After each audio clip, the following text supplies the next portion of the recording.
So shoulder press లో చాలా మంది చేసే మిస్టేక్ ఏంటిదంటే first thing bench angle set చేయడం అనమాట.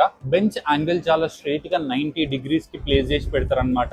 దానివల్ల ఏమైతుందంటే మనము ఎక్సర్సైజ్ చేసేటప్పుడు మన షోల్డర్ ఇంజురీ అయ్యే ఛాన్స్ ఉంటుంది అండ్ ఆల్సో మన ట్రాప్స్ దగ్గర నరాలు పట్టేసుకునే ఛాన్స్ కూడా ఉంటుంది అనమాట. సో దాన్ని అవాయిడ్ చేయడానికి ఏం చేయాలంటే మనం బెంచ్ ని 90 degrees కాకుండా కొంచెం ఇంక్లైన్ చేసుకొని ఆ తర్వాత మనం కూర్చొని సో డంబుల్స్ కూడా చాలా మంది ఇట్లా స్ట్రైట్ గా పెట్టి ఇట్లా చేస్తుంటారు అనమాట.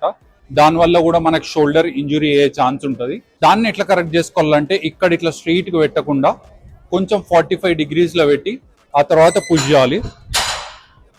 ఇట్లా మనం 45 degrees లో పెట్టి పుష్ చేస్తే మనకి డెల్ట్స్ అనేవి కరెక్ట్ గా ట్రైన్ అవుతాయి అండ్ ఆల్సో ఇంజురీ అయ్యే రిస్క్ నుంచి కూడా మనం బయటపడతాం. I hope this video helps. తెలుసు కదా, DM or fill the form in the bio for online personal trainings.